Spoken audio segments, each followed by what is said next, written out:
우회전입니다. 이어서 50m 앞 좌회전입니다. 지금 방금 도착했다고 하니까요. 이분이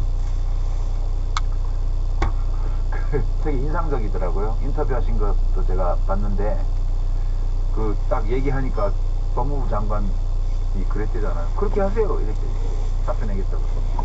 자 들어오십니다. 안녕하십니까. 어서 오십시오. 자, 어차피 이렇게 된 마당에 여기까지 나가자. 저희가 사실은 저 끝에 있는데. 안녕하십니까. 네, 안녕하십니까. 네. 이쪽으로 조금만 더 이동하시면. 네네. 지금 서류가 수리됐습니까? 아직 제가 제출은 했고요. 관련 서류는 다 제출했는데 아직 수리된다는 연락은 못. 그러면 감찰관이라고 하고 하셨어요. 아유, 아닙니다. 법무부 감찰관 아직은 수리가 안 된. 그럼 뭐라고 얘기를 해요? 그냥 뭐, 그게 뭐. 전 아직 수리가 안 됐으니까. 예. 법무부 저하고 감찰관. 혹시 유형. 아니 이거부터 여쭤볼게요. 네네. 그 언론에서 분명히 친윤 검사로 분류했고 그리고 감찰관에 갔다는 자체가 예. 윤 대통령 가깝구나 이렇게 분류된 것으로 모두들 이해하고 있었거든요. 근데 제가 감찰관이 임명된 거는 문재인 대통령 시절 추미애 장관이 시절이고요. 제가 그리고 임명될 생각이 없느냐는 그런 의사타진을 받았던 시절도 문재인 대통령 시절입니다.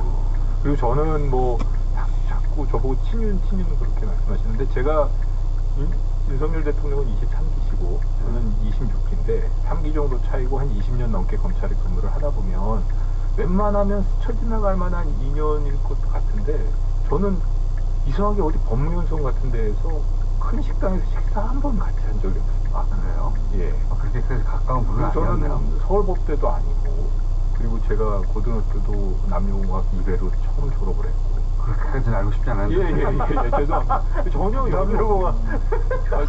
남녀공학 출신이시고 아이 부러워라. 예, 아니, 전혀 그런 인연은 없습니다. 남녀공학. 예.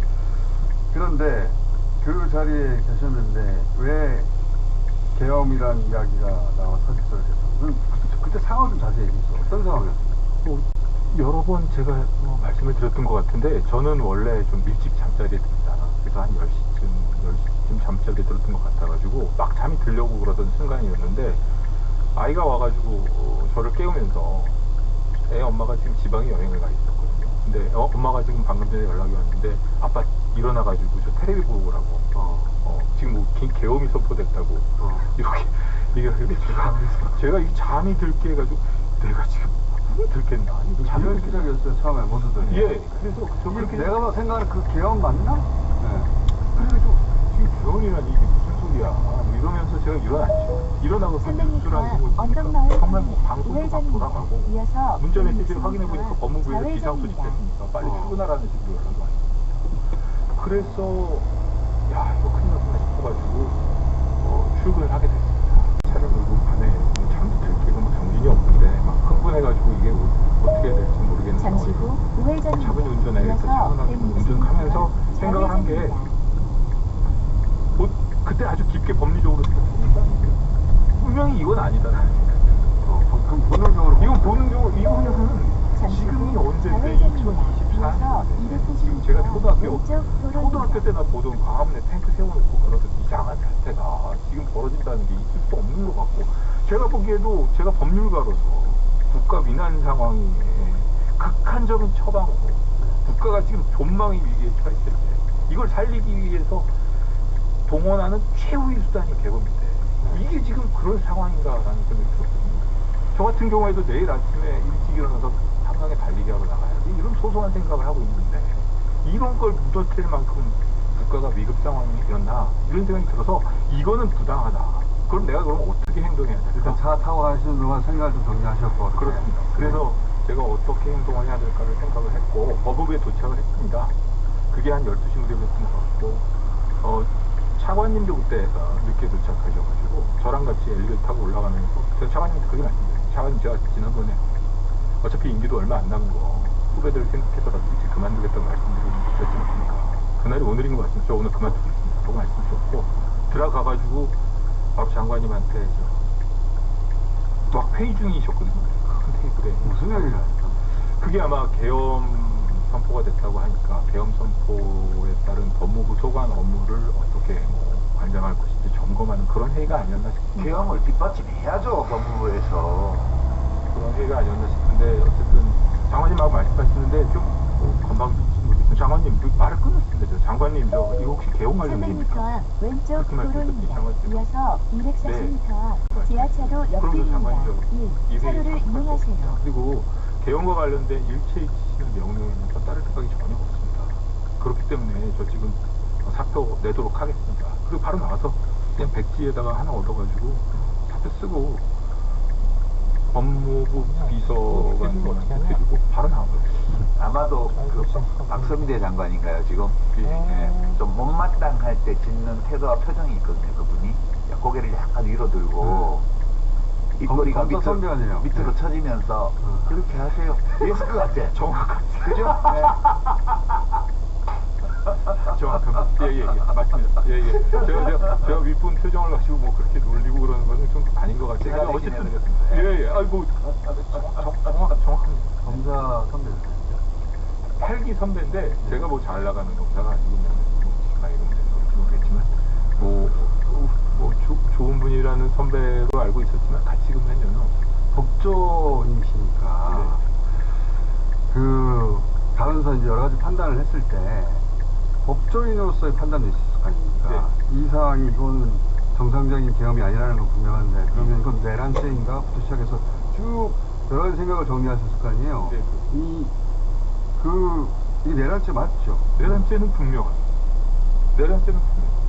그거는 뭐 제가 이 사직서를 던지고 나서 오늘에 이르기까지 선후배 분들하고 뭐 이렇게 전화 통화도 많이 했고, 그다음에 여러분들하고도 통화를 했고, 저랑 친하게 지내는 분들이 어떻게 보면은 법조계 분들이 많다 보니까 중도부터 무파 쪽에 불리는 분들이 더 많을 수도 있을 겁니다. 근데 이거는 공대 사람들이 표준 정규군 포국선을 놓고 본다고 보면 평균치에서 이거 아주 삼시그마 밖에 빠져나가 있는 정말 좀 극단적인 사람을 제외하고는 이거를 내란이 아니라고 생각할 사람은 없다고 생각합니다. 이 법률가로서 내란인 이유를 좀 설명해 주시죠. 이게 기본적으로 제가 여러 차례 말씀을 드렸지만 기본적으로 헌법기관의 기능을 무력화했다는 거죠. 그렇지 않습니까? 국회라는 헌법기관의 기능을 군을 동원해서 무력화하려고 시도했다는 게 명백하게 지금 드러나고 있습니다. 명백하죠. 예. 그리고 지금 보면은 국헌을 물란케 한다. 그러니까 45년간 계엄이라던가 이런 비상적인 상황 없이 차근차근 쌓아 올린 대한민국의 민주적 기본 질서를 어느 날 갑자기 술 취한 사람처럼 뭐 아주 비현실적인 그 상황 판단에 근거해가지고 국군 통수권자이며 국가 원수라는 사람이 이 상황에서 어디에 있는지도 모르는 반국가 정의도 확실히 여기 있습니다. 저는 일단 확실히 확인됐어요. 근데 여기 오신 분들이 20명이나 왔었다고 하니까 그럴 수 있겠죠. 근데 그 반국가 세력이 정의도 불분명한데 그런 존재하지도 않는 가공의 적을 자기 스스로 머릿속에 만들어내가지고 그거를 그리고 다른 방송에서 얘기했습니다만 그걸 국가적인 아니 상황이라고 착각을 해가지고 군사력을 동원하려고 들었다. 이게 내란 사태가 그 제가 우리 유혁 그 선생님이라고 하죠. 유혁 선생님 인터뷰 중에 제일 인상 깊었던 거는 군병력을 특수전 부대를 투입해서 국회에 난입해서 폭력 행사를 시작을 했고 네. 그 자체로서 내란 기수다. 미수가 아니고 사람들은 이 쿠데타가 실패했기 때문에 미수범인가 이렇게 생각할 수 있는데 내란죄를 가지고 따진다면 이것은 기수다. 이미 완성되었다라고 말씀하시는 거 보고 제가 그렇구나라고. 그렇습니다. 네. 이거는 법률적으로 볼 때 위태범이 여러 가지 얘기가 있습니다만 이미 그 구속 요건에 성공했냐 실패했냐를 따지진 않습니다. 구속 요건에 그 헌법 질서를 국헌을 문란케 한 경우, 폭력을 동원해서 국가기관의 기능을 방해한 경우가 내란에 해당한다고 되어 있지. 그를 통해서 그 의도했던 바를 실현한 경우에만 내란이 되고 그렇지 않은 경우 미수가 된다는 규정은 없습니다. 오히려 당연히 내란죄가 완성이 되었기 때문에 내란죄로 처벌받아야 하는 건 물론이거든요. 사실은 내란죄라는 거는 뭐 다른 사건 판례에서도 보면 알다시피 실행에 착수하지 않았더라도, 군을 동원하지 않았더라도 내란을 한번 해볼까? 그럼 구체적으로 너는 저기 국회로 가고, 너는 뭐 이렇게 방송국으로 가고, 너는 저 뉴스공장으로 가고, 이런 식으로 임무를 분담해서 정말 실질적으로 모의만 해도 처벌하는 게 내란 예비 업무. 예, 맞습니다. 그렇기 때문에 제가 보기에는 이거는 내란죄의 기수로서 사용 무기죠. 제가 보기엔 아까 제가 바깥에서 또 농담 삼아 얘기했습니다만, 윤석열 대통령에게 가장 유리한 상황은 뭐 국회에게 겁을 주려고 했다. 극한데 그것도 참 바보 같은 얘기인데, 한편으로는 그것도 바보 같은 얘기인데, 참 그거는 스스로 국회 기능을 무력화하려고 시도했다는 걸 자백한 겁니다. 그렇죠. 그건 녹음을 남겨놔야 됩니다. 그리고 맞지. 차라리 제가 농담 삼아 이게 얘기했지만, 맞다. 차라리 농담 삼아 얘기한다면, 내가 그날 술을 많이 먹어서 심신미약. 그렇죠. 주치감경 주장을 하는 게 낫습니다. 차라리. 심신미약. 요즘 법원에서 그거 잘 인정 안 하는 주장인데, 그래도 신신미약에 내란죄를 내가 신신미약 주치에 의해서 저질렀으니까 주치감경해 주세요. 이게 낫지. 주치감경. 이거는 말이 안 되는 겁니다. 이거는. 그리고 중요한 거는 그런 말을 아무 생각 없이 내뱉는 사람이 지금 현재 국가 원수이자 국군 최고 통수권자의 자리에 있고, 그 위험해요. 너무 위험하죠. 그렇죠. 그 옆에서 그거를 갖다가 뭔가가 좀 제어를 해줄 사람이 아무도 없고, 그리고 그걸 실천해줄 사람, 실천할 수 있는 생각. 예전에 그 일부 하나의 무슨 뭐 대장 이런 사람들처럼 지금 탱크 시동 걸어야 되지 않아? 이런 말을 하고, 지금 우리 군이 일어나야지, 뭐 은인자 좋아하던 군부가 뭐 국가의 아니라, 이렇게 지금 생각하면서 어디서가 흥분하는 사람이 있을지도 모릅니다. 그렇기 때문에라도 저는 이제 평온하게 돌아가려고 하는데요. 그렇기 때문에라도 지금 아까 지금 출연하신 분들도 말씀을 하시던데, 정말 아주 뭐 경각심을 가지고 각오를 다져야 됩니다. 각자의 자리에서 각오를 다져야 된다고 생각합니다. 지금 검찰총장이 수사 지시 내렸다고 하던데, 수사가 검찰 통해 이루어질 수 있을 거라고 보십니까? 지하차도 옆길입니다. 복수본에서도 뭐 접수했다고 하고, 내란죄. 일단 대검에서는 그게 직접 직권남용. 직접 수사 범위에 해당하고 수사 개시 대상 범죄에 해당한다고 생각해서 한 것 같은데, 이거는 당연히 수사를 해서 엄정하게 엄정한 응분의 처벌을 받을 수 있도록 모든 사람들이 다 지켜봐야겠죠. 반드시. 그리고 또 그런 합리적이고 현명한 생각을 가진 검사가 없다고 할 수 없는데, 검사들이 힘을 내서 일을 할 수 있도록 힘을 주고 그래야 돼요. 그 힘을 어떻게 실어줬어요? 글쎄요, 이게 벽세 하듯이 이렇게 제가 어떻게 보면 이런 데서 후배들한테 현명하게 판단해달라고 얘기하는 게 얼마나 힘들지 모르겠는데, 이런 것도 힘이 될 수 잠시 있고요. 후 그 다음에 지하차도 감시하고, 또 이게 검찰의 존망이 걸려있고, 검찰의 존망을 넘어서서 국가의 존망이 걸려있는 것 같은데, 그런 심각한 상황이라는 거를 후배들이 깨달을 수 있도록 열심히 저도 노력해보겠습니다. 저는 이제 C라고 부르는데, 윤석열 씨는 검사 출신이잖아요. 네. 근데 지금 말씀하신 이 법률에 기본에 해당되는 사안들은 뭐 공부 안 한 나도 알겠는데, 이게 그러한 내란죄라고 했다는 거. 아니, 개혁에서도 국회로 돌아가야 된다는 게 알고 있는 상식인데, 국회부터 지금 제끼러 간 거 아니에요? 국회가 아니라 국회를 그게 목표로 하죠. 그 이유이라는 거. 왜 윤석열 씨는 계속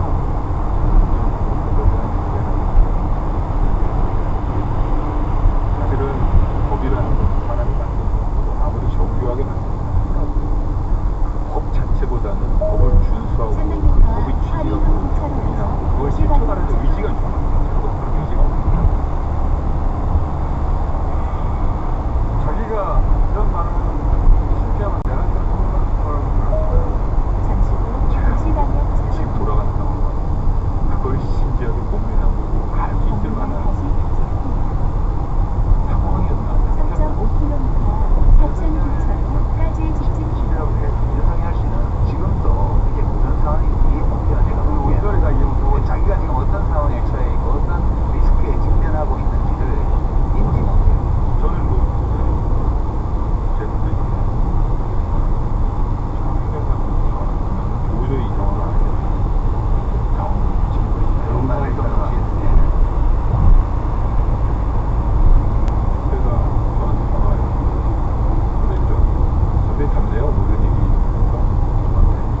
대망상의 가까운 정신병적 증상이라고 무슨 그런 이상한 도저히 나갔다고. 이거는 진짜 대망사에 그러니까 뭐 모든 사람들이 자기와 자기 가족을 공격하고 내가 이거 사랑하는 어떻게든 자기가 잘못한 건 없는데 네. 허위 사실로 자기와 자기 가족을 죽이려고 그런 피해망상에 사로잡힌 것 같아요. 그런 거 아니에요. 비상계엄 담화문을 보면 다 그거잖아요. 그러니까 이 사람은 지금 자신의 안위와 국가의 안위를 동시하고 있다. 나에 대한 공격은 곧 대한민국에 대한 공격이라고 생각을 하고 있고요. 그리고 국가를 사주를 받았다고 하죠. 그러니까 농담이 아니고 이번 이센트가 시속 70km 그 과속 모순에서 발생한 거라고 생각합니다. 윤석열의 가상현실 판단으로 현실 권력을 휘두르고 있는 거예요. 그러니까 이게 지금 이 상태에서 스스로 벗어날 능력도 없고 의지도 없거든요, 지금. 그렇죠. 누가 내려오게 해줘야 돼요. 그러니까요. 그 누군가는 해결을 해줘야 돼요. 본인이 해결을 못하게. 편안한 시설을 이 양반의 머릿속에 손에 나오잖아요. 일거에 척결하겠다고 그러잖아요. 네. 남한문에 보면 이 비상계엄을 통해서 그런 반국가 세력 소고령 직원분들 많이 알아서 그렇게까지 뭐 처단한다. 저는 처단한다. 아, 지금 머릿속에 그렇게 생각한 것 같아요. 그거는 진짜 국민에 대한 처단한다. 정책적 판단 실수를 거기 비슷한 것들이 들어가 있는 거예요. 그리고 여기 여론조사 꽂히냐고 물어봤대잖아요. 여기 개헌군이 와가지고 여론조사 부채가 꽂혀 있어 지금. 진짜들. 그래서 야 이거 진짜 프라이빗하다. 이 세계 역사상 이 정도로 프라이빗한 성격을 가진 쿠데타가 있었을까? 사적인 요망상이라 그래야 되나? 그걸 갖다 4세 시대 이후로 없었던 일이에요. 이유가 아니고 지금은 시속 40km 팩트로 확인된 거예요, 이제 정신 상태가. 구간입니다. 근데 아직도 대통령 권한을 행사할 수 있어요. 그 권한을 완전히 행사할 수 있고, 그리고 대통령 권한을 행사할 수 있기 때문에 대통령이 지시하면 따라야 하는 공적인 조직들이 있어요. 경찰 보고 가라 그러면 가야 돼요. 그 앞에 시속 40km 그렇지만은 제가 과속 단속 구간입니다. 처럼 정상적이지 않은 상태에서 도대체 뭐 합리적이고 객관적이고 법의 범위에 어긋나는 지시가 내려왔을 때 공직자라면 누구나 그건 지금 거부해야 될 상황이라고 저는 그 중에 하나가 어느 경찰들의 내부 어떤 의견 충돌이었다고 보는데, 사실 근데 의로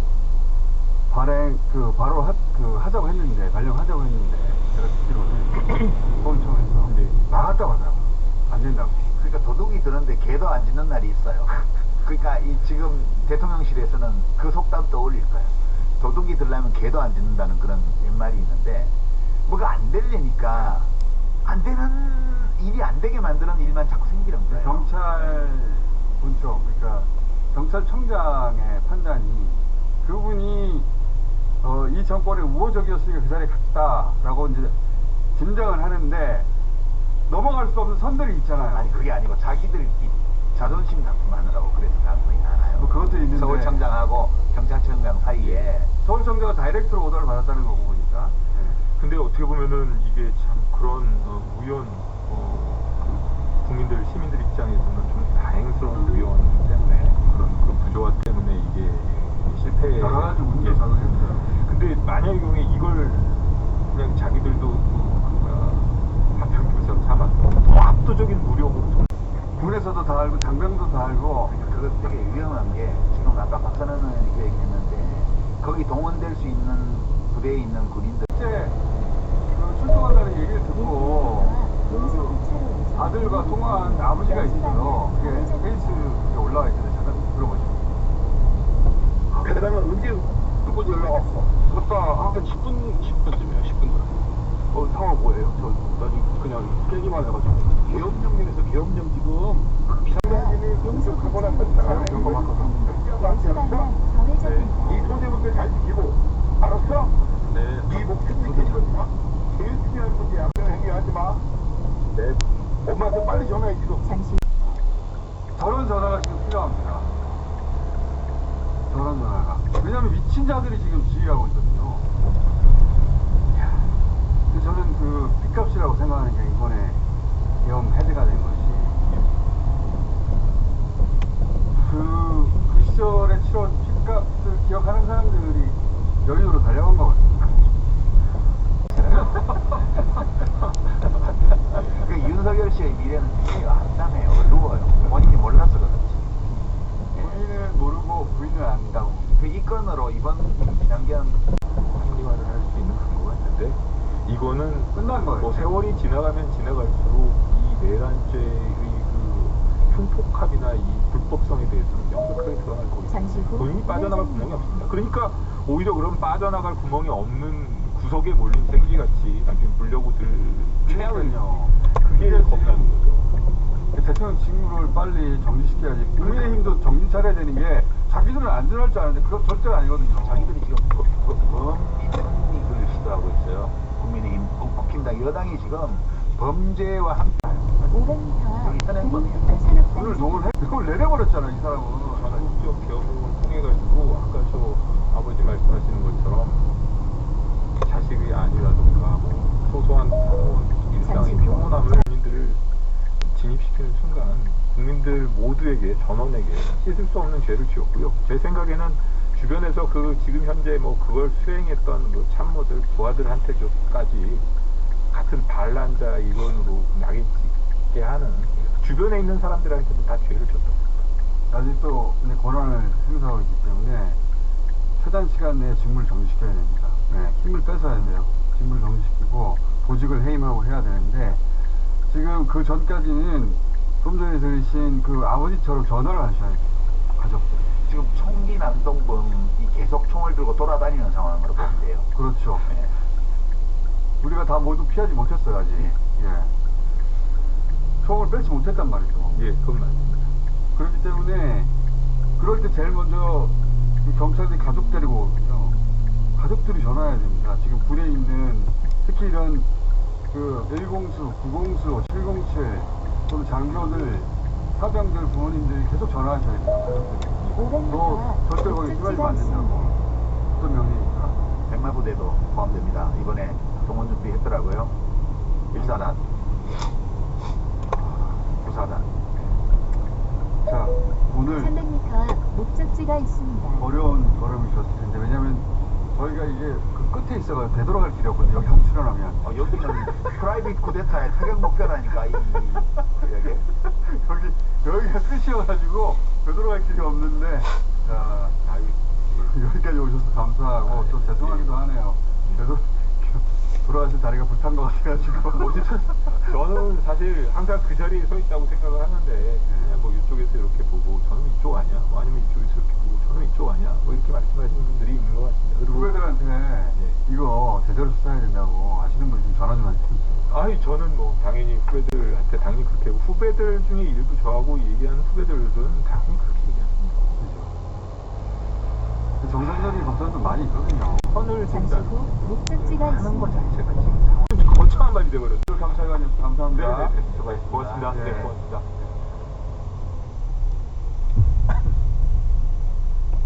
파렴치한 종북 반국가 세력들을 일거에 척결하고 자유 헌정 질서를 지키기 위해 비상계엄을 선포합니다.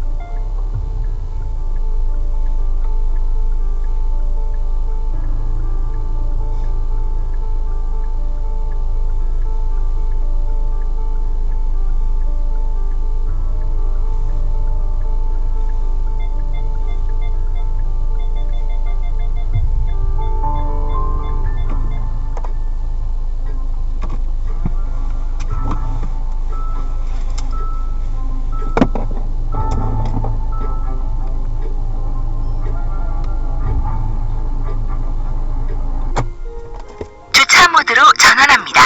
를 시작합니다. 주차 모드로 전환합니다. 시작합니다.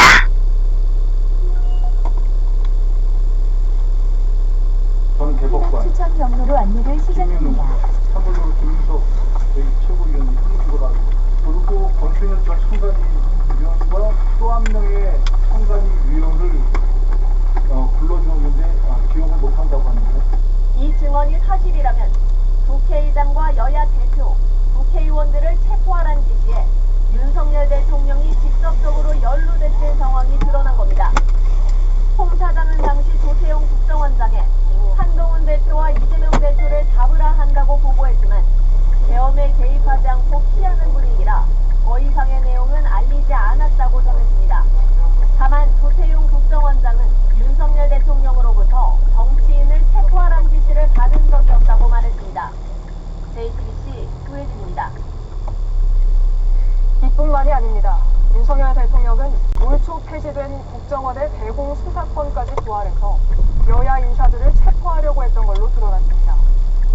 명단을 받아 적던 홍정원 1차장은 대통령이 말 그대로 미쳤다고 생각해서 메모하는 것을 500m 중단했다고 송탄. 선언했습니다. 국정원에도 대공 수사권을 줄 테니 우선 당첨자를 도와 지원해. 지금 자금이면 자금, 인력이면 인력, 무조건 도와. 300m 앞 송탄 오성방면 우회전입니다. 2. 차로를 이용하시는 사장이 여인형 방석사령관과 통화해 무엇을 도와주면 되냐고 물었더니 일단 국회는 경찰을 통해 봉사하고 있다며 체포조가 나가 있는데 소집했다고 국회에 증언했습니다. 여기까지 듣고 어딘 그대로 말씀드리겠습니다. 미친의 북소유구나. 그거 생각하고 그 다음 내용으로 하지 않았다고 합니다. 미친의 북소유구. 일체 아무것도 하지 않고 지시사항을 이행하지 않고 있다가 개헌이 받아들여서 해제된 다음에 퇴근했다고 합니다. 국정원의 대공수사 500m 앞 화성 양강이 않아 8시 방향 전해제별로 기능이 넘어갔습니다. 계엄 사태라 하더라도 법 개정 없이 특히 정치 체포 목적으로 대통령이 수사권을 자의적으로 전해제입니다. 대통령을 해체해서 상황을 챙기고 사실상 지휘했다는 건데 박소연 기자입니다. 특전사 소속 대테러 부대인 707 특수임무단은 국회에 투입된 계엄 군부대 중 하나입니다. 어디쯤 이동하고 있느냐라고 한 번 받았던 기억이 있습니다. 그거 이상 따로 없습니다. 대통령께서 직접 사령관님이 원하고 500m 앞 용소 교차로에서 전남 방면 2시 방향 대통령이 우회전입니다. 직접 계엄군의 이동까지 챙긴 사실이 새롭게 드러난 겁니다. 707이 어디쯤 가고 있느냐. 이동 상황만 물어보셨던 걸로 제가 지금 기억하고 이동. 박사령이야. 당시 국방부 장관의 지시는 국군사당에서 국회 의원들을 끌어내라는 것이었습니다. 하지만 대통령의 참모인군, 군 지휘권이 없는 국방장관의 이런 지시는 위법입니다.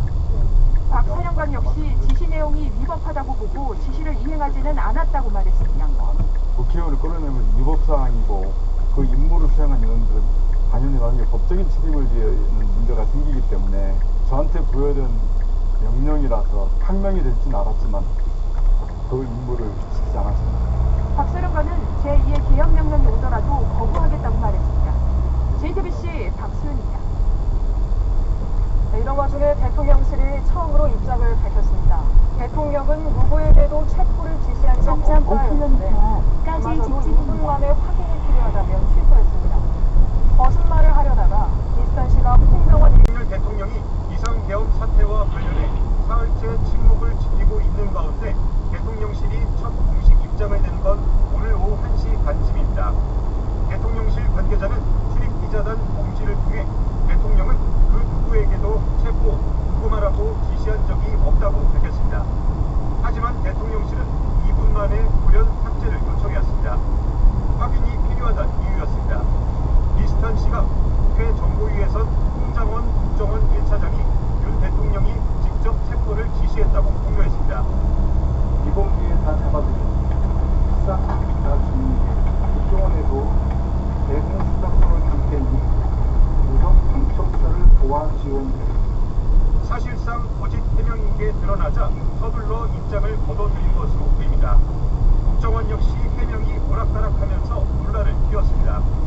국정원은 윤 대통령이 홍장원 1차장에게 600m 체포를 앞에 지시했다는 시속 보도가 나오자 40km 사실이 신호 아니라고 과속 단속 밝혔습니다. 구간입니다. 조태용 국정원장도 홍장원 1차장에게 직접 확인했다며 오보라고 말했습니다. 세상에게 그런 지시를 받았느냐 하고 물어봤을 때 본인이 오보라고 저한테 얘기했습니다. 하지만 이후 홍장원 1차장이 윤 대통령에게 체포 지시를 받았다고 폭로하자 조 원장은 이해가 되지 않는다는 말로 해명을 대신했습니다. 윤 대통령의 300m 길어지는 앞에 침묵에 더해 시속 40km 대통령실과 신호 국정원의 과속 나설 수 단속 없는 구간입니다. 해명이 사태를 더욱 악화시키고 있다는 지적입니다. JTBC 김태영입니다. 했다는 건데 유선희 기자와 스튜디오에서 좀 더 따져보겠습니다. 자, 유 기자. 비상계엄 당시 윤석열 대통령으로부터 직접 전화를 받았다고 말한 게 벌써 4명 아닙니까? 계엄이 선포된 이후에 윤 대통령에게 전화를 받았다라고 말한 게 이제 김용현 전 국방부 장관, 그리고 홍장원 국정원 1차장, 박종근 특전사령관, 이진우 후방사령관 이렇게 4명입니다. 네. 김용현 전 국방부 장관도 대통령 뜻에 따라서 선관위 명령을 투입했다 이렇게 말을 했습니다. 그리고 특전사령관, 후방사령관은 이제 지시를 받았다.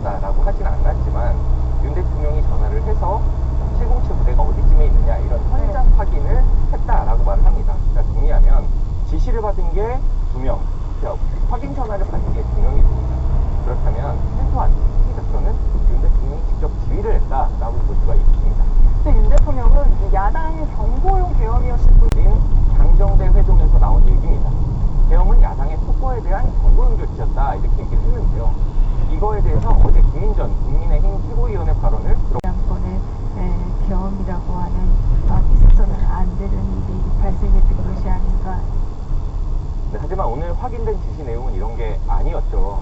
윤 대통령이 직접 전화를 해서 이번 기회에 싹 다 정리하라는 지시를 받았다라는 증언, 네. 그리고 김용현 전 장관이 전화를 해서 국회 1km 본회의장에서 제목이거든요. 네. 김용현 전 장관은 윤 대통령 뜻에 따라서 부정선거 수사를 위해서 선관위에 계엄군을 보냈다라고 말을 했습니다. 그리고 실제 그보다 더 많은 계엄군을 선관위로 보냈다. 네, 계엄 선포부터 지휘까지 이 모든 과정이 위헌적이다라는 지적이 많습니다. 네. 우선 계엄 선포 요건이 안 됐고요. 국회에 또 계엄을 통과하지도 않았습니다. 그리고 국회의원들은 계엄령 하에 있더라도 선행범이 아니면 체포를 당하지 않을 권이 있는데 12시 방향 출구입니다. 그리고 국회를 계엄 폐쇄를 국회가 요구를 하면 그 계엄을 폐쇄를 해야 되는데 근데 국회의원들을 끌어내서 그걸 막으려고 했다라는 증언도 나왔습니다. 이 증언에 대해서 홍장원 국정원 1차장이 여인영 방첩사령관에게 했다는 얘기 직접 들어보겠습니다. 300m 앞 12시 방향 출구입니다. 체포조가 나가 있는데 소재 파악이 안 됩니다. 체포 대상자 명단을 불러주면서 위치 추적을 해달라고 했는데 정확한 어디는 검거 지원을 요청한다 이렇게 네, 여기에 그 체포 대상자라는 말이 언급이 있습니다. 네. 그 체포 대상자가 우원식 국회의장, 또 이재명 민주당 대표, 또 조국 친명 대표, 그리고 심지어 여당 대표인 한동훈 국민의힘 대표까지 포함이 되어 있습니다. 그러니까 절차도 위헌적이었지만 잠시 후 이런 12시 방향 그 출구입니다. 국회의장, 여야 대표들을 다 잡아들여서 헌법기관이 국회를 모욕화시키려고 했던 것, 이것은 헌법상 불법 문란에 해당한다라고 볼 수가 있겠습니다. 헌법학자의 의견을 직접 들어보겠습니다. 특히 헌법기관의 어떤 권한을 불가능하게 하거나 정지시키려고 했던 헌정을 500m 중단시키려고 앞 했던 사창 교차로에서 파라나이스 8탄 수원 방면 좌회전입니다. 어떤 목적이 분명히 있었다고 우리가 의심하지 않을 수 없다. 네, 대통령은 취임서서 첫머리에 이렇게 얘기를 하죠. 나는 헌법을 준수하겠다라는 말을 제일 먼저 합니다. 300m 앞 사창 교차로에서 파라나이스 8탄 수원 방면 좌회전입니다.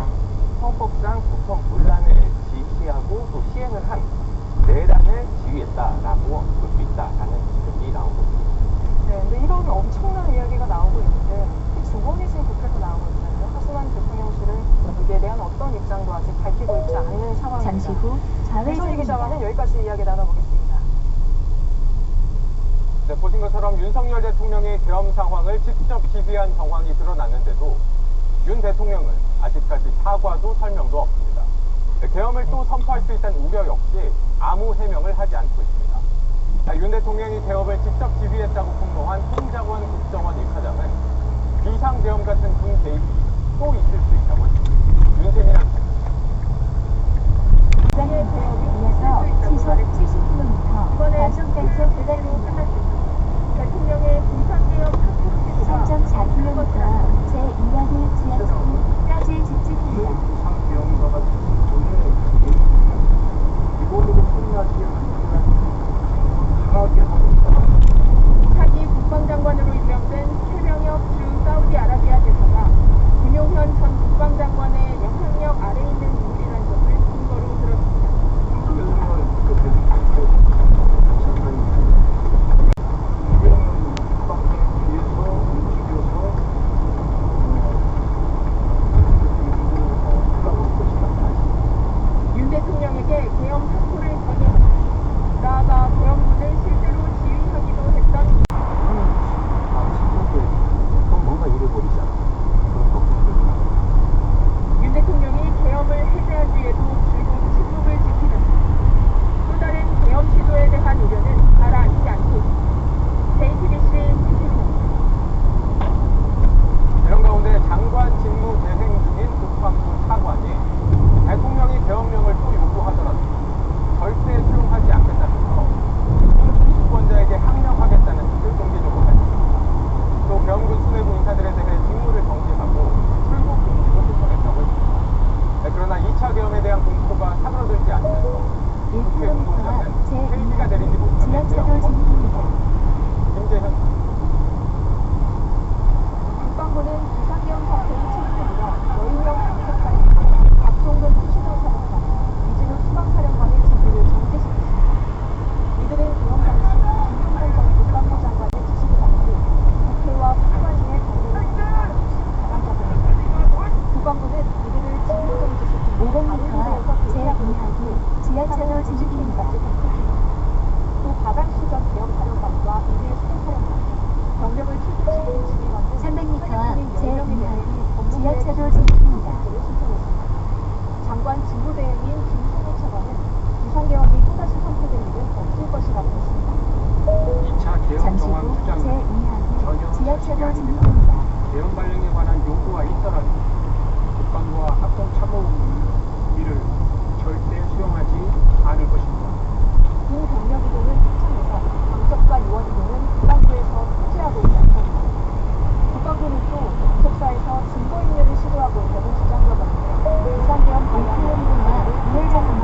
수사본부 구성은 마무리가 됐습니까? 네, 그렇습니다. 지휘부는 결정이 됐고 수사팀 총검사들도 선발이 됐습니다. 잠시 후 기존의 우회전입니다. 사건을 수사했던 검사들과 대검 연구관 그리고 중앙지검 파견 검사 등 검사 20명과 수사관 30여 명으로 팀이 꾸려졌습니다. 기존에 2016년 박근혜 전 대통령의 국정농단 수사 때에는 검사 30명으로 특수본이 꾸려졌는데요. 이번 내란 수사 특수본에는 군 검사와 군 수사관을 파견받을 예정이어서 전체 규모는 이따가 비슷해질 걸로 보입니다. 네, 검찰은 어제만 해도 법무부 내란죄가 다시 수사 탑승합니다. 대상이 되는지를 놓고 좀 고심하는 분위기였는데 300m 앞 갑자기 과람 속도를 방면 내고 있어요. 우회전입니다. 이어서 150m 앞 좌회전입니다. 대형군이 3. 차로를 이용하세요. 구체적인 정황이 속속 드러나면서 더는 미룰 수 없다는 판단이 작용된 걸로 보입니다. 특히 직접 지시가 드러나는 등 윤 대통령의 혐의는 이 직권남용 혐의를 넘어서 내란 혐의까지 짚어졌습니다. 그런데다가 어제보다 탄핵 가능성도 높아졌고요. 경찰이 100여 명 규모로 전담팀을 구성한 상황에서 이 머뭇거리는 모습을 보이면 비판의 화살이 검찰로 향할 수 있습니다. 특수본 구성은 심우정 검찰총장이 박성재 법무부 장관에게 보고하지 않고 독자적으로 판단해 구성을 했는데 하지만 박 장관은 이 비상비용과 관련해서 내란죄에 대한 판단은 다를 수 있다는 입장을 밝힌 상태입니다. 이에 따라 총장 지휘권을 가진 박성재 법무부 장관이 이 특수본 수사에 관여를 하게 될 경우 논란이 될 소지가 있습니다. 네, 결국엔 윤석열 대통령에 대한 내란죄 수사가 어떻게 되느냐 이게 핵심이 되겠군요. 네, 어제까지만 하더라도 김용현 전 국방장관에게 주목이 관심이 집중됐습니다. 하지만 앞선 보도에서처럼 윤 대통령이 직접 군과 국정원에 지시를 한 사실들이 드러났는데요. 내란죄 피해자 상태인 윤 대통령의 수사 필요성도 그만큼 커졌습니다. 검찰 내부망에는 심우정 검찰총장이 대통령 등에 대한 수사 의지를 표명해달라는 글이 올라오고 있고 또 공감한다는 반응들도 잇따르고 있습니다. 네, 또 한 가지가 저희가 반복해서 좀 지적을 하고 있는데 수사가 늦어질수록 증거들이 사라질 수 있다 이런 우려잖아요.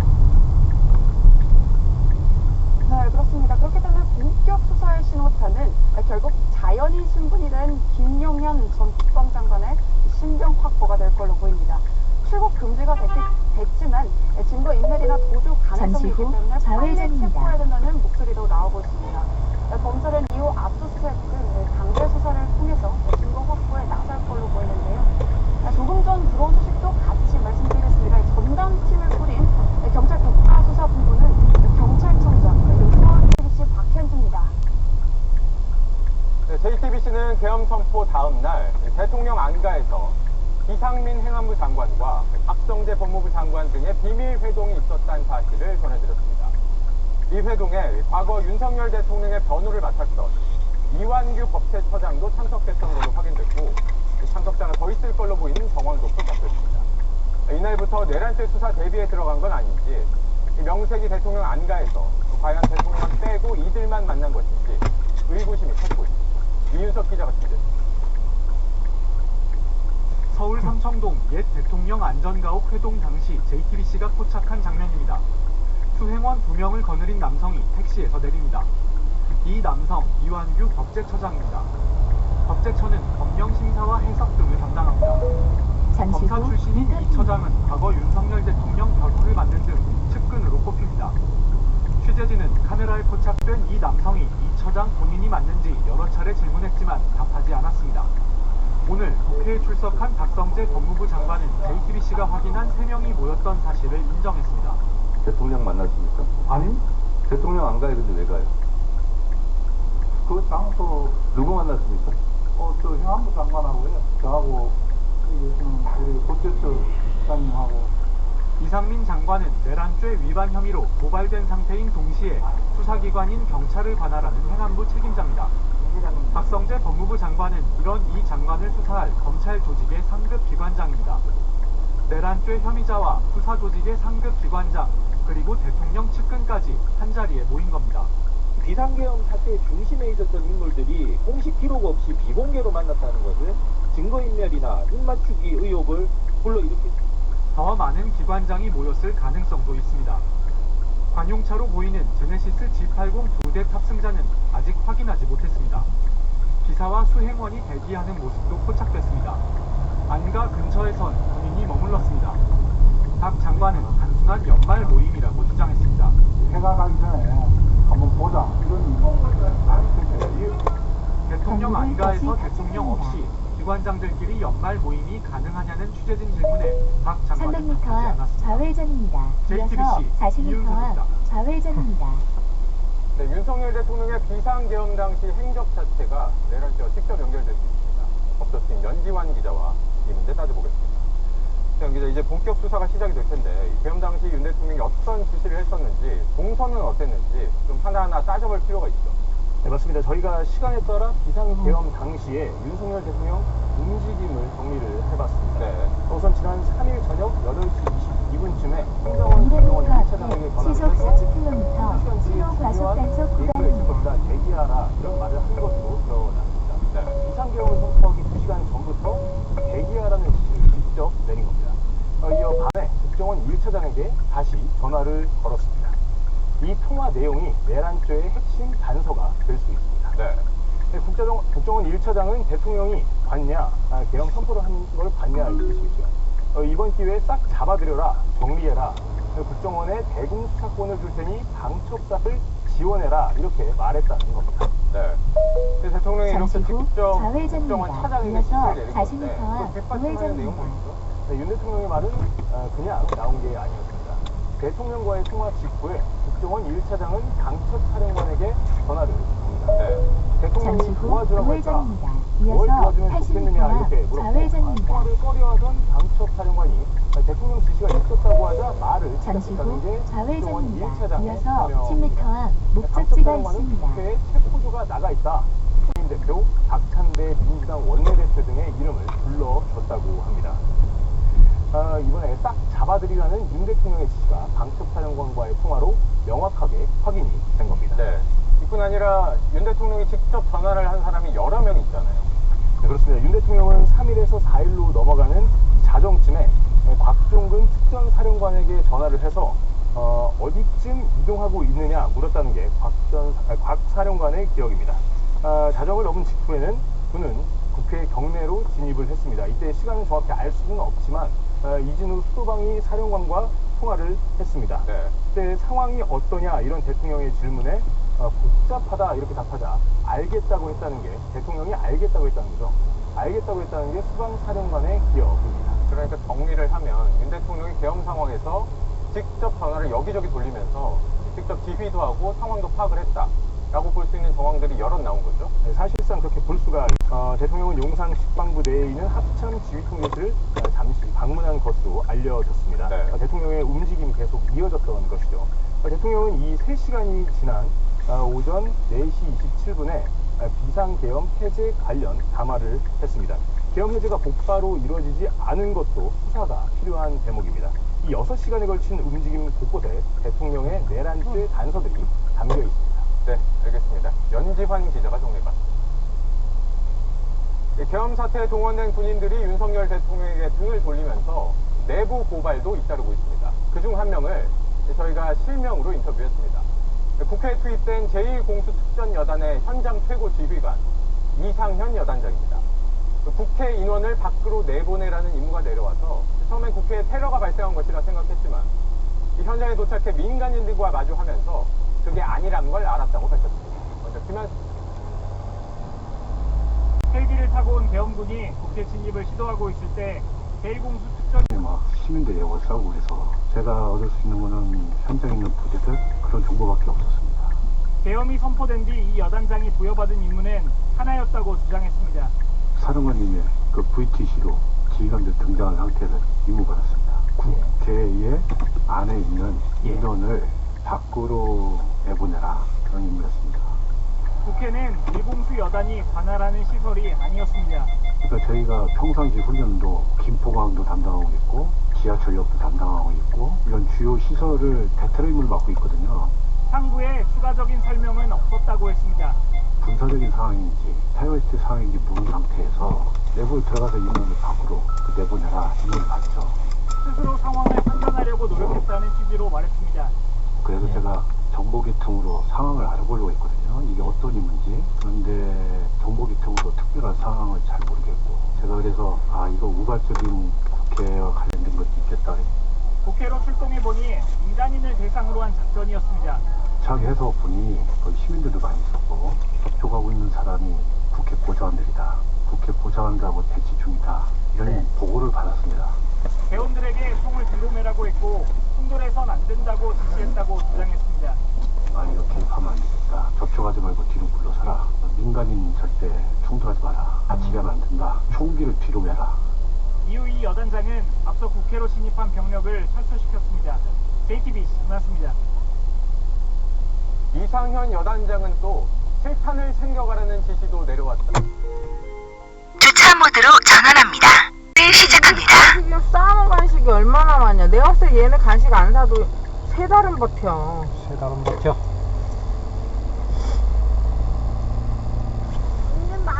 아니 추우면 옆에 따뜻한 거 뭐 틀어도 돼. 언니 이거 봐봐.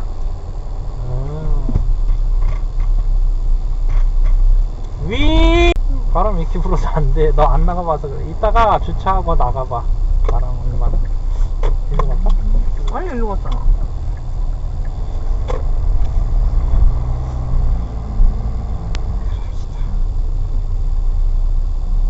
여기도 있어. 내일 좀 올까? 아니 아빠만 푹 갔다 올게. 어차피 먹는 거 똑같아. 아빠 노래가 왜 안 나와? 야 지금 노래가 문제냐. 지금 차 이렇게 하고 운전을 하고 있는데. 애들이 다 그렇지. 분위기 파악 좀. 애들이다. 이거 너 닮아서 눈치코치가 더럽게 없는 거지 멍청한.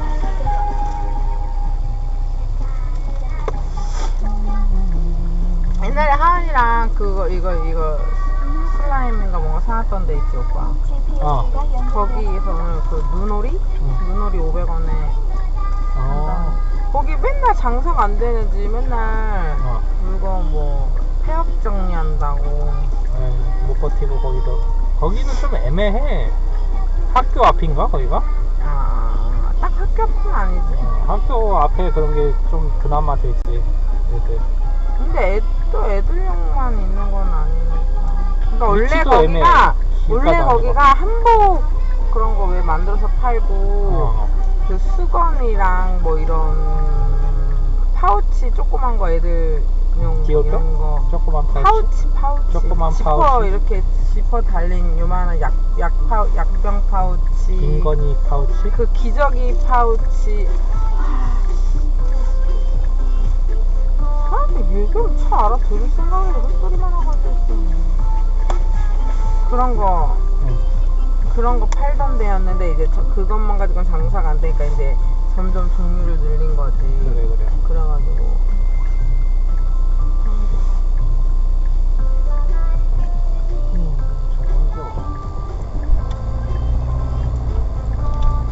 그 도서관 참 그거 사람들 누가 글 올렸나 보려고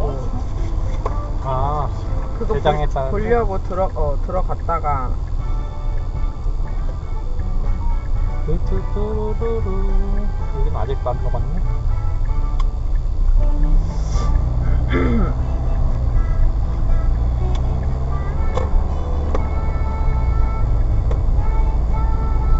어우 너무 뜨겁다. 꺼야지. 맨날 엄청 뜨겁게 놨어. 이거는 꺼도 돼.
전원 반대랍니다.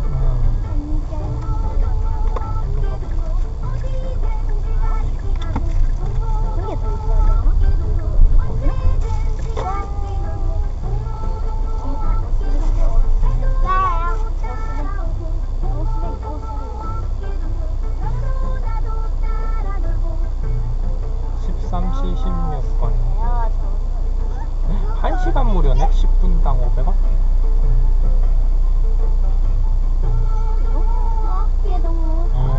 근데 물건 사면은 뭐 그런 거 상관없는 거야? 10만원치 사야지 1시간 전에. 우리 1시간 안에 봐야 돼. 15분에 들어왔어. 1시간 이내에 보지. 여기서 1시간 보지. 그럼 됐어. 여기다 주차할까?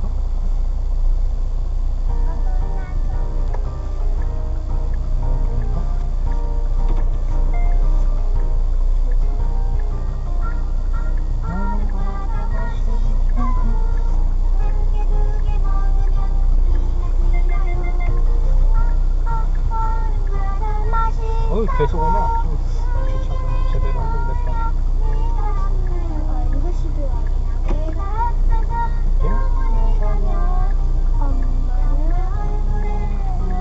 안 나는데? 어이씨, 좀 앞으로 가야 돼. 샤샤.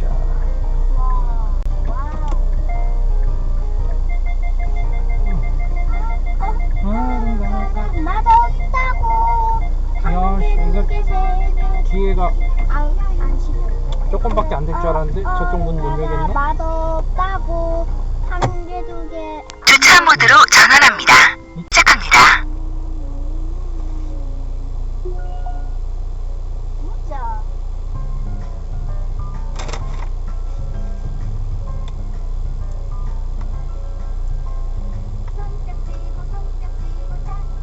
발로 할게요. 돌아.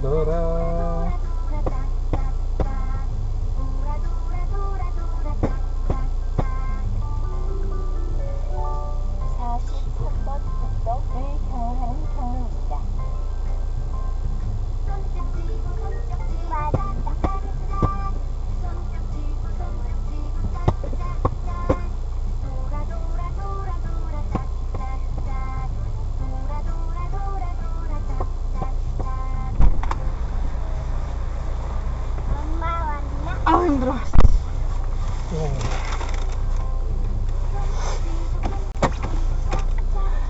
이제 집에 갔어요? 아 한경제 노다지네. 여기서 붕어빵 팔아가지고.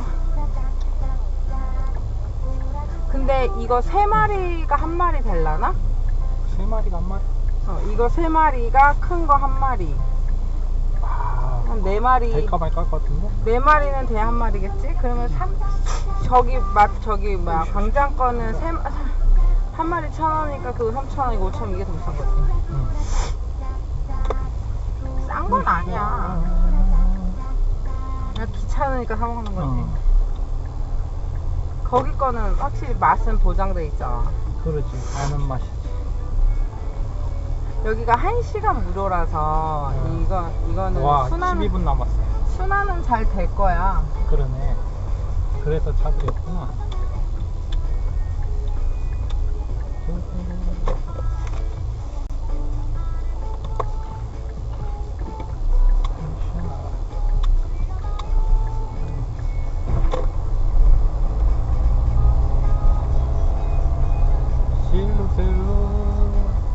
오늘은 막 일하는 아저씨들도 있고. 그러니까 좋네. 농협 앞에 거기 입구에도 아저씨 경비 아저씨 서 있고. 일자리 창출에 도움이 됩니다. 여기까지 집에서 걸어오면 30분 걸리던데. 아우 멀다. 뭐가 멀어. 하은이 학교까지도 20분이지 뭐. 아우 멀다.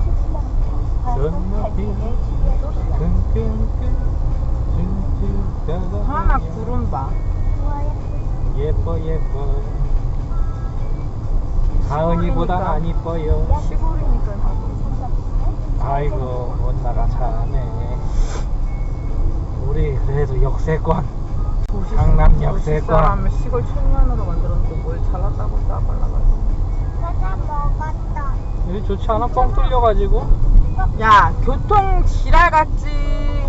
답답하잖아. 근데 저는 대신 편리성은 있지. 하남 정도만 돼도 하남도 조금 하남 그래도 불편하지.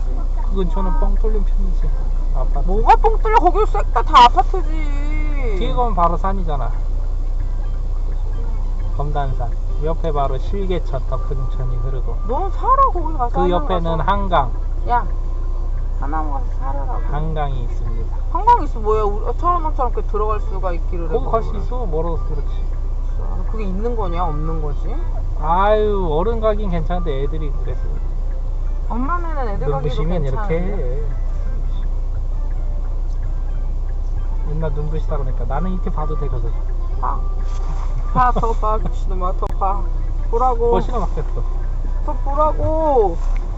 어? 아, 운전 때문에. 운전만 아니었으면. 오지요.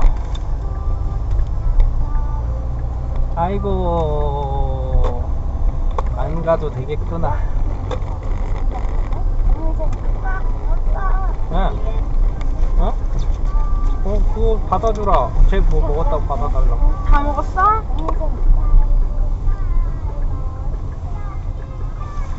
야, 이게 다 안 먹었네.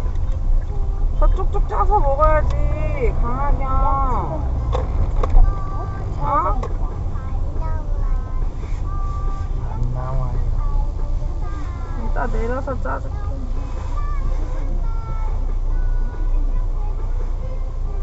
아저씨 그냥 가나?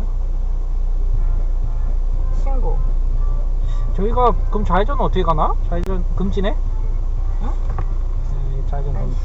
절대 금지인데? 그러면 신고하면 바로네. 저기 가서 어떻게 유턴해서 가야 된다. 그치. 여기 가려면 버거킹 가기 이쪽에서 들어오기 진짜 힘드네.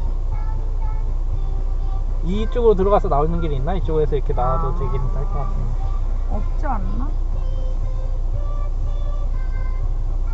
여기도 지금 구멍 3개지 신호.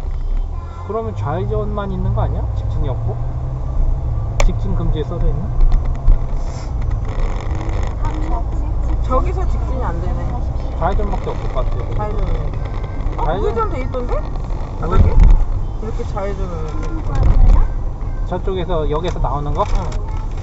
우회전은 되는데 직진. 여기 버거킹으로. 그러니까 거기는 의미가 없어. 너 먹을 거 집에 가서 먹어 이제. 이제 내려서 먹어. 못 너 듣잖아. 이거 먹다 온 것도 다 짜. 하나 이거 여기 짜줄래 그러면 이렇게? 내려서 해. 이제 가니까 다 왔어. 신호 요것만 하면 신호 안 가지. 야 엄마 아빠 엄마 아빠 손바닥 앞에 그만 차고 저 지혜비 닮아가지고 싸가지고. 여기 눈이 안 녹았어. 다 돌덩이 됐어. 너 누가 가정교육 그렇게 시켰어? 어른만. 엄마가 그랬다고? 내가 너 그렇게 가르쳤다고? 아니야. 어? 그럼 내가 잘못 가르쳤네. 이놈, 엄마 이놈. 애들을 어떻게 내가 그렇게. 미친놈 아니야 너? 아빠는 아니래잖아. 범인은 엄마. 내란죄.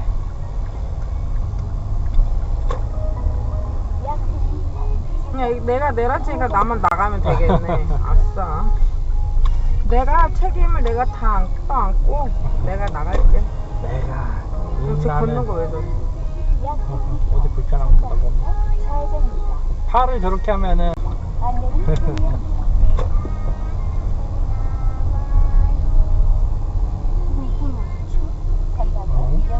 5분 5초?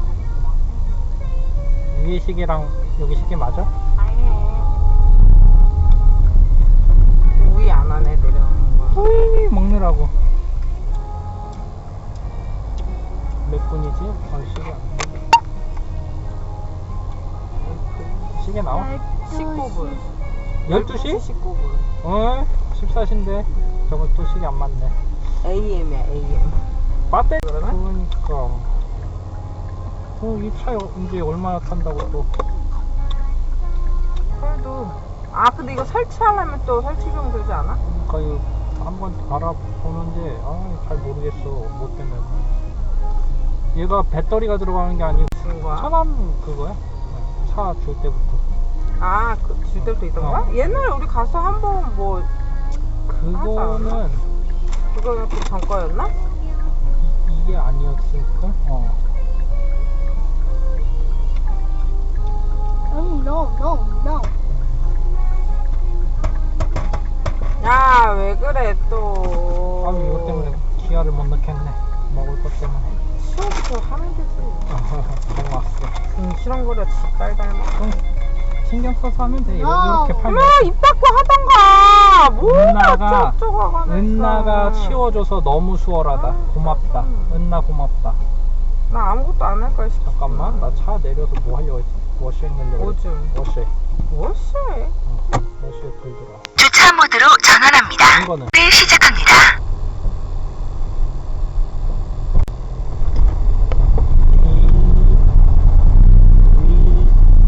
시작하는 것 같다.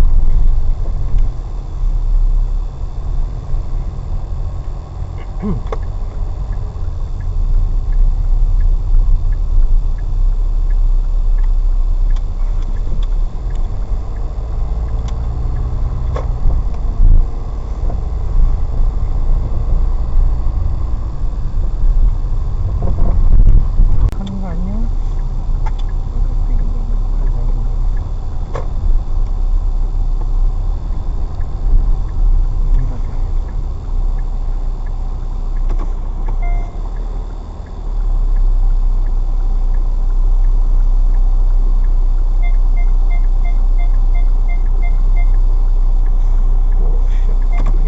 뒤에가 없다.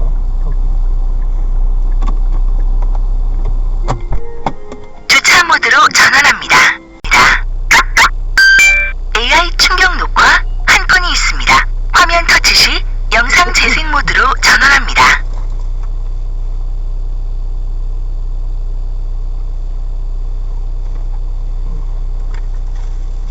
GPS가 연결되었습니다.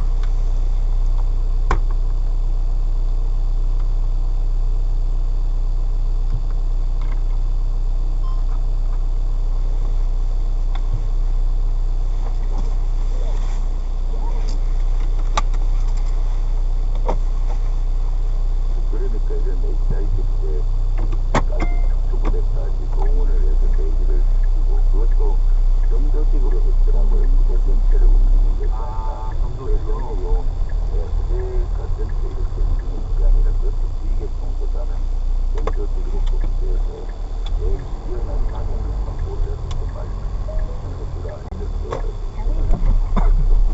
그러면은 그 인원들은 한 10년 이상 특수무술에 아주 고수들로 구성이 돼 있었던 요원들이고요. 그럼 모아서 TF를 구성을 해서 그런 임무를 수행을 하니까 이것은 비밀리에 점조직식으로 한 걸로 제가 좀 추정이 되고 있습니다. 그 제보도 그렇게 받았고요. 네. 그리고 그 지휘계통을 넘어서 사선이 움직인 거네요? 네네. 그 정보사령부면은 정보사는 장관이 되면 통제가 하는 게 아니라 합참의장과 밑에 또 정보본부장을 통해서 정보사령관한테 임무가 내려가고 정보사령관은 또 예하부대장하고 이렇게 연결이 되고 이렇게 해야 되는데 그런 중간중간 단계를 스킵하고 정보사의 대령 2명이 실제 이렇게 직접 엄밀히 그쪽으로 얘기를 해서 5명 추천해라, 뭐 비밀 작전이 있을 것 같다, 뭐 또는 뭐 좀 추천하라고 구체적인 얘기는 안 하고 그래서 추천을 하면 그 사람 원래는 움직이려면 지휘 체계별로 움직이잖아요.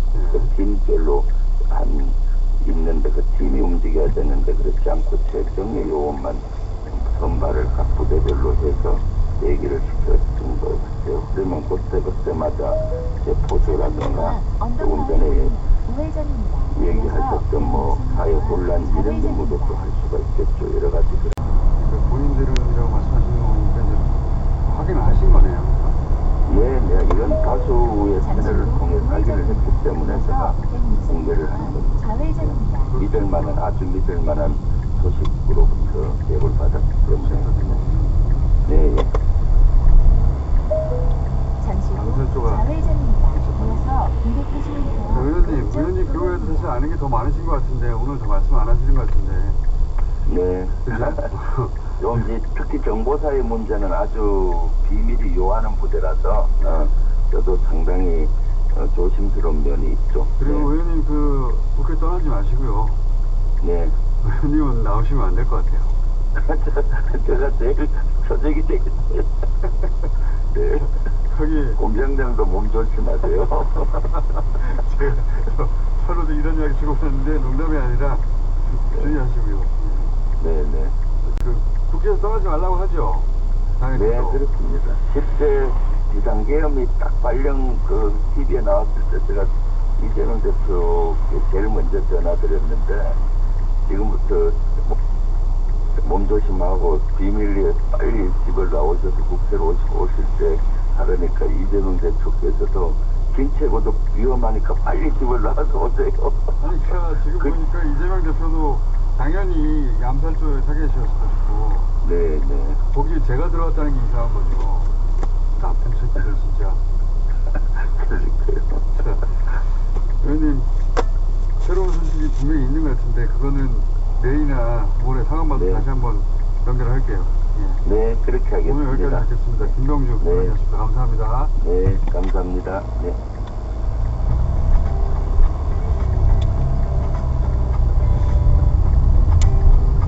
다시 이런 비상계엄의 임무로 비슷한 걸 준다면 사령관님 어떻게 하시겠습니까? 지하철로 옆입니다. 미국 한 명령은 따르지 않겠다 그 얘기입니까? 네. 그걸 좀 힘줘서 우리 국민들께 말씀해 주시면 적절치 않은 것은 절대 응하지 않습니다. 국민께 사과도 한마디 할 필요가 있다고 봅니다. 대한민국 국민 모두에게 굉장히 축복했던 사전에 연락이 드렸어요. 그냥 유병수 와가지고 진짜 독대가 쓴다고 하시더라고요. 혼자 가면은 복음될 수 있다고 국정을 주시면 같이 가면 좀 안전하겠다 같이 가자고. 300m 파리형 기차로에서 동시방향 진입입니다. 이게 무슨 일이 아니라 왜냐면 지금 질특임대는 국정원 대테러 대테러 같이 잠시 혼자 가면 동시방향 국정하고 나랑 같이 가면 제일 같이 수방사령관, 특전사령관 만나가지고 사람 모두한테 대통령한테 똑같은 지시 오면 들을 거냐 안 들을 거냐 듣지 않겠습니다 말을 공개적으로 하고 그게 군에 상당한 영향을 줘요. 근데 토요일 날 여인영 나 잠깐 잤는데 여인영은 불법적인 명령인데 합법적인 명령을 사실은 상관의 명령 없이 다른 자리에 명령이 있습니다. 그래서 제2차 비상계엄 얼마든지 가능하다고 그것에 대해서 제보할 것이 있어서 새로운 내용입니까? 예. 국지전 도발을 3차례 가능했던 것 같습니다. 3차례나요? 10월 초 드론 통행 10월 초에 드론 10월 하순에 연평도에서 해병대가 K9 자주 실사격을 하고 그다음에 11월 하순에 우물풍선 원전 타격 지시 이 3가지가 있었는데 현재 제가 우려하는 것은 그렇습니다. 그 전개를 지원해주고 북한 군사를 장면은 신문조도 하겠다 이런 파견을 보내놨는데 파견해놨는데 문제는 우리 요원들이 동양인이기 때문에 눈에 금방 띄어요. 다시 말해서 러시아의 정보기관 세계에서 가장 악명 높은 정보기관 여기서 추적당할 가능성이 매우 높고 이들이 사상당하고 위협당할 가능성이 있습니다. 저는 북한뿐만 아니라 북한을 지원하는 장교들이 활동입니다. 그래서 국가정보원에서 보낸 10여 명 이상의 요원 그리고 국방부관단 이 공격을 당하면 그러면 또다시 국가 위기 상황에 대해서 언제든지 비상계엄, 2차 비상계엄을 윤석열이 다시 선포할 수 있습니다. 그렇기 때문에 한동훈이 말한 소위 말씀드립니다. 3차례 군사 도발해서 지금 촉발하려고 했었다라고 그걸 실패했고 네. 여전히 지금 카드가 남아있다. 우크라이나 현재 국정원 요원 10여 명 이상 그리고 국방부관단 5, 6명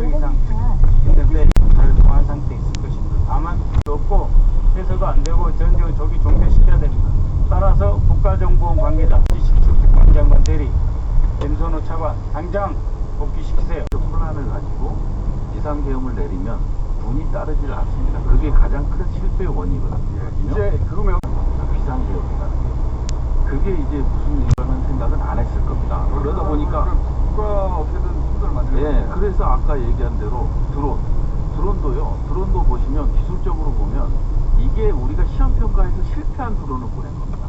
아 그래요? 소음이면 식별은 안 되지만 북한에서 일부러 들키라고 예, 예. 그래서 그것이 국전에 어떤 보안선이 되라고 그걸 북한이 가만히 있어서 도발하지 않아서 끝나버렸고 그러자 K9 실사포격을 했고 해병대 이제 서해상에서 K9 근데 거기서 반격을 안 해서 그것도 끝나버렸고 그 다음에 우물풍선 원점 타격하라고 했는데 이건 합참의장이 반대했다면서요. 그래서 합참은 기본적으로 초기부터 반대했어요. 그러다 보니까 인원 자체가 자기네들로 구성된 특전사, 방첩사, 수방사, 정보사 이런 식으로 극소수 인원만 갈 수밖에 없었어요. 이 명령. 알겠습니다. 여기는 그러고요. 군사적 도발을 시도했는데 실패했고 지금 남아있는 것은 우크라이나 쪽이 여전히 남아있다. 군사적 긴장이. 예, 그렇습니다. 그리고 방금 지금 부승찬 의원이 한 거는 그거고 신원식 안보실장과 실장이 국정원장 모르게 다시 국정원 요원들을 활용해서 드론을 보냈다라고 하는 것도 있고 그것은 또 보냈답니까? 아니 그때 보낸 것이 그리고 그것은 이제 작전 반경 400km 항속 지속 시간 4시간 시속 100km 딱 평양 갔다 올 거리이고 그 다음에 정보기관에서 개발했던 이 드론이 있는데 그 시제품을 개량한 것이다 하고 있기 때문에 지금 그 드론에 관한 건 여러 가지 있고 그 다음에 남아있는 거 궁금합니다. 남아있는 게. 근데 지금 이게 우크라이나 하나 남아있고 그 다음에 이제 뭐 동부전선 서부전선 언제든지 또 전쟁은 촉발시킬 수 있습니다. 아니 군 통수권이 나와있습니다. 가지고 있습니다. 또 지금 한동훈은 자기가 마치 군 통수권도 가져온 것처럼 얘기하던데 군 통수권을 자기가 어떻게 가져와요? 그럼요. 명령을 멈춘 거 아니에요? 명령을 내릴 수가 아니 없잖아요. 갑자기 지금이라도 1시간 후라도 윤석열이 TV에 나타나서 우크라이나 긴급사태 발생했습니다. 하면 끝나는 거예요. 지금 정신 똑바로 차려야 되고 다시 말씀드립니다. 국정원장, 국방장관, 대리, 즉각 해당 인원들 원대복귀 시키세요. 두 번째는 정보사 부분이 이렇습니다. 아까 김병주 의원이 간단하게 설명을 했습니다만 소위 말하는 북한 침투조를 보내면서 또 잡아오면은 그들을 체포하고 신문하는 신문조가 있습니다.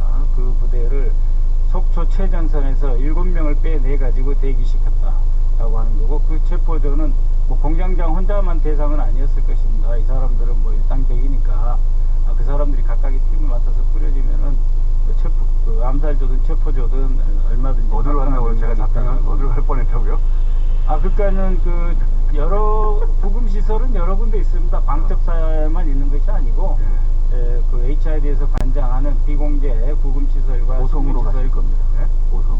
곳곳에 있습니다. 그건 그렇고 두 번째로는 일단 세포조가 그렇고 세포조가 있었고 아까 저기 암살조가 대기하고 있었다는 거고. 그 체포조가 암살조하고 체포 암살을 동시에 수행할 수 있는 능력을 가지고 5명이 아니고 7명이다라고 하는 점이고 7명 최전선에 있는 HID 7명이라고 정정하셨는데 7명의 체포조가 그 자기들이 체포할 담당들이 다 있었겠네요. 7명씩을 보내주고 그죠?